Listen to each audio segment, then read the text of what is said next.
যিবিলাক সংখ্যালঘু বিধায়ক আৰু সাংসদ ৰকিবুল হুছেইন ডাঙৰীয়া যদি আপোনালোকে ভাবিছে যে পুনৰাই ভোট বেংকৰ পলিটিক্স কৰি এই মানুহবিলাকক আপোনালোকে চৰকাৰ থকাৰ সময়ত কোনো সংস্থাপন দিয়া নাই, কোনো এওঁলোকৰ অধিকাৰকৈ প্ৰাপ্য দিয়া নাই, এতিয়াও যদি সময় আছে চৰকাৰৰ বিৰুদ্ধে বলিষ্ঠভাৱে আপোনালোকে দাবী উত্থাপন কৰক, আন্দোলন কৰক। আজি এই ৰথৰ পোখৰত তিৰপলৰ তলত হিমন্ত বিশ্ব শৰ্মা থাকিব পাৰিব নেকি? চাওক, হিমন্ত বিশ্ব শৰ্মা গাদী দখল কৰাৰ পিছৰে পৰা অসমত হিটলাৰী ৰাজ আৰম্ভ কৰিছে, গুণ্ডা ৰাজ আৰম্ভ কৰিছে, সংবিধান অৱমাননা কৰি অবৈধ উচ্ছেদ অভিযান কৰিছে, মানৱৰ যিটো অধিকাৰ সেই অধিকাৰ খৰ্ব কৰিছে, মানুহৰ ফাণ্ডামেণ্টেল ৰাইটছ ভায়লেশ্যন কৰিছে, অমানৱীয় যি সংখ্যালঘুৰ বিৰুদ্ধে এই উচ্ছেদ অভিযান আৰম্ভ কৰিছে। আজি আমি যি প্ৰতিবাদী সমদল আৰম্ভ কৰিব বিচাৰিছিলোঁ, আৰক্ষীয়ে আমাৰ কণ্ঠ ৰুদ্ধ কৰিব বিচাৰিছে, চৰকাৰে আমাৰ কণ্ঠ ৰুদ্ধ কৰিব বিচাৰিছে, কোনো পৰ্যায়ে কণ্ঠ ৰুদ্ধ নহয়। প্ৰয়োজন হ'লে দিছপুৰ চলো যাত্ৰা আৰম্ভ কৰা হ'ব, প্ৰয়োজন হ'লে হাজাৰ হাজাৰ মানুহ ৰাজপথলৈ ওলাই আনিবলৈ বাধ্য হ'ম।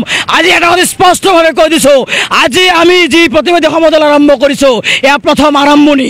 হিমন্ত বিশ্ব শৰ্মা যদি ভাবিছে সংখ্যালঘু ৰাইজক ঝুকাই লৈ অসমত শাসনৰ গাদী আকৌ দখল কৰিব, সংখ্যালঘু ছাত্ৰ ইউনিয়নে হিমন্ত বিশ্ব শৰ্মাৰ এই গাদী তছ নছ কৰি দিব, মেচিনাৰী বন্ধ কৰি দিব। গণতান্ত্ৰিকভাৱে এই আন্দোলন আৰম্ভ হৈছে, সম্পূৰ্ণ কঠোৰ গণতান্ত্ৰিক আন্দোলন কৰা হ'ব। হিমন্ত বিশ্ব শৰ্মা হুঁচিয়াৰ হৈ থকা উচিত। হিমন্ত বিশ্ব শৰ্মা ভাবিছে নেকি যে সংবিধান আমি নাজানো? হিমন্ত বিশ্ব শৰ্মা সম্পূৰ্ণ মহাত্মা গান্ধীৰ যি নিৰ্দেশাত্মক নীতি, মহাত্মা গান্ধীৰ যি আদৰ্শ, ভাৰত স্বাধীনতাৰ যি আদৰ্শ, ভাৰতীয় নাগৰিকৰ যিখিনি অধিকাৰ সমস্ত খৰ্ব কৰিছে, শাসন ব্যৱস্থা চলোৱাত ব্যৰ্থ হৈছে। পুনৰাই ২৬ৰ নিৰ্বাচনত তেওঁ অসমৰ গাদী দখল কৰিব নোৱাৰিব। তাৰ কাৰণে সংখ্যালঘুৰ ওপৰত এটাৰ পিছত এটাকে মূলনীতি আৰম্ভ কৰিছে। বাংলাদেশী বিদেশী নামত অত্যাচাৰ কৰি আছে, মছজিদ পৰ্যন্ত ৰক্ষা পোৱা নাই, মানুহ নিৰ্মমভাৱে আত্মহত্যা কৰিব কাৰণে বাধ্য হৈছে। আজিও গোৱালপাৰাত মানুহ মৃত্যুবৰণ কৰিবলগীয়া হৈছে। গোৱালপাৰাত কিছুদিন আগতেও এগৰাকী বৃদ্ধই মৃত্যুবৰণ কৰিছে। আমি জানিব পাৰিছোঁ আৰু এজন মানুহ ইতিমধ্যে ছুইচাইড কৰিছে। নিৰ্দয় হিমন্ত বিশ্ব শৰ্মা সংখ্যালঘুৰ ওপৰত যি অত্যাচাৰ আৰম্ভ কৰিছে, এই অত্যাচাৰ যদি বন্ধ নকৰে আমচু অসমৰ আকাশে বতাহে কঁপাই তুলিব আন্দোলন। আৰু তাৰ কাৰণে হিমন্ত বিশ্ব শৰ্মা অনুভৱ নকৰাকৈ অসমৰ লাখ লাখ মানুহ ওলাই অনাৰ ক্ষমতা আমচুৰ আছে। আৰু আমি আপোনালোকৰ জৰিয়তে অসমৰ মুখ্যমন্ত্ৰীক ক'ব বিচাৰিছোঁ, নিৰ্দয় হিমন্ত বিশ্ব শৰ্মা, নিৰ্দয় হিমন্ত বিশ্ব শৰ্মা, আপুনিও কাৰোবাৰ সন্তান। গতিকে এই যিসকল মহিলাই, যিসকল শিশু আজি অনাই বনাই থাকিবলগীয়া পৰিৱেশ হৈছে, বেঘৰ হৈছে, ঘৰ বাৰী নাই, আজি এই ৰথৰ পোখৰত তিৰপলৰ তলত হিমন্ত বিশ্ব শৰ্মা থাকিব পাৰিব নেকি? নোৱাৰে। এজন মানুহ হিচাপে কোনেও কেতিয়াও তিৰপালৰ তলত এই প্ৰখৰ ৰ'দৰ মাজত তেওঁ থাকিব নোৱাৰে। তাৰ কাৰণে মানুহবিলাকৰ অসহায় অৱস্থা।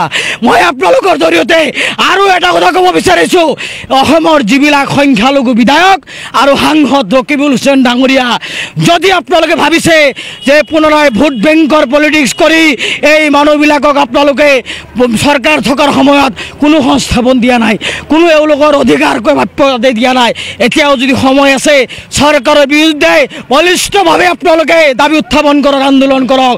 আমি আমচি আপোনালোকক আহ্বান জনাইছোঁ। আৰু যদি নকৰে চৰকাৰ আৰু এই সংখ্যালঘু বিধায়কসকলক অনাগত নিৰ্বাচনত আমি তেওঁলোকক ডাষ্টবিনত পেলোৱাৰ ষড়যন্ত্ৰ আৰম্ভ কৰিম, ডাষ্টবিনত পেলোৱাৰ তেওঁলোকৰ বিৰুদ্ধে পৰিকল্পনা ৰচনা কৰিম। চাওক, আপোনালোকৰ জৰিয়তে স্পষ্টভাৱে অসমৰ মুখ্যমন্ত্ৰীক ক'ব বিচাৰিছোঁ, আপোনাৰ ভাষাৰে আপোনাক ক'ব বিচাৰিছোঁ, যদি আপুনি সংখ্যালঘু জনগণৰ ওপৰত এই নিৰ্মম নিৰ্দয় অত্যাচাৰ বন্ধ নকৰে, নিশ্চিতভাৱে সদৌ অসম সংখ্যালঘু ছাত্ৰ ইউনিয়নে জনগণক ৰাজপথলৈ ওলাই আনিব আৰু প্ৰয়োজন হ'লে দিছপুৰ চলো যাত্ৰা আৰম্ভ কৰিব।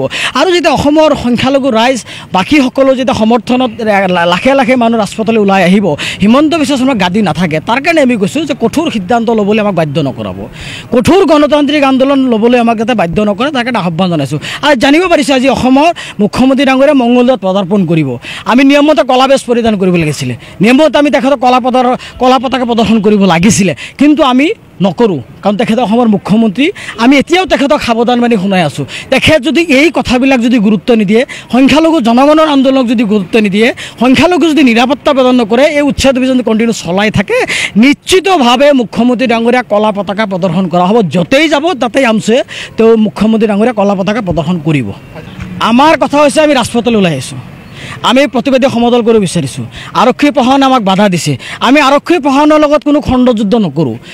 আমি মুখ্যমন্ত্ৰী ডাঙৰীয়াক সুখীয়ে দিছোঁ যে আমাৰ এইখিনি ক্ষমতাও আছে, এই আৰক্ষীৰ বেৰিকেড ভাঙি আমি ৰাজপথলৈ যাব পাৰিম। আমাৰ একো নহয়, 2-3জন মানুহৰ তেজৰ নৈ বব। গণতান্ত্ৰিক আন্দোলন কৰিবলৈ যাওঁতে যদি চৰকাৰে সেই তেজৰ নৈ বোৱাব বিচাৰে, তাতে আমাৰ ক'বলগীয়া একো নাথাকে। আমি গণতান্ত্ৰিক আন্দোলনক সন্মান কৰিছোঁ এইটোৱে যে প্ৰশাসনে আমাক বাধা দিছে, আমি ইয়াতে ৰৈ গৈছোঁ। কিন্তু যদি ধৈৰ্যৰ সীমাটো শেষ হৈ যায়, মানুহৰ যেতিয়া জীৱন মৰণৰ খেল আহি যায়, যেনেকৈ আজি মানুহবিলাক বেগৰ হৈছে, এই মানুহবিলাক যদি সংস্থাপন নকৰে, এই মানুহবিলাক যদি এনেকৈ থাকিবলগীয়া হয়, নিশ্চিতভাৱে গণতান্ত্ৰিক ছাত্ৰ সংগঠন হিচাপে গণতান্ত্ৰিক আন্দোলন কৰিব যাম। চৰকাৰে যদি বাধা দিয়ে, নিশ্চিতভাৱে মোকাবিলা হ'ব, প্ৰত্যাহ্বান হ'ব। গতিকে মুখ্যমন্ত্ৰী ডাঙৰীয়াই এই ক্ষমতাৰ দাম্ভিকতা বন্ধ কৰক, মানৱীয়তাৰ শাসন ব্যৱস্থা প্ৰৱৰ্তন কৰক, সাংবিধানিক শাসন ব্যৱস্থা প্ৰৱৰ্তন কৰক, সংখ্যালঘু মানুহসকলক নিৰাপত্তা দিয়ক, সংখ্যালঘু মানুহৰ অন্ন বস্ত্ৰ বাসস্থানৰ সুৰক্ষা কৰক, আৰু যদি নকৰে নিশ্চিতভাৱে আমি আমছে তাৰ বিকল্প গণতান্ত্ৰিক কঠোৰ সংগ্ৰাম কৰি দিম। নে বাছি বাছি সংখ্যালঘু ৰাইজক উচ্ছেদ কৰি আছে, সেই উচ্ছেদ অভিযান বন্ধ কৰিব লাগে। যদি উচ্ছেদ অভিযান কৰিবলগীয়া আছে, খাছ লেণ্ড, চৰকাৰী লেণ্ডৰ ৰাজহুৱা শ্বেতপত্ৰ প্ৰকাশ কৰক।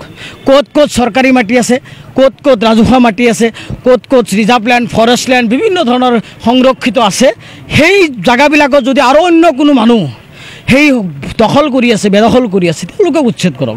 কিন্তু অকল সংখ্যালঘুক টাৰ্গেট কৰি আজি যে নিৰ্দয় নিৰ্মমভাৱে উচ্ছেদ অভিযান চলাইছে, এই অভিযানটো বন্ধ কৰিব লাগে। তাৰ কাৰণেই আমি কৈছোঁ আপোনালোকক।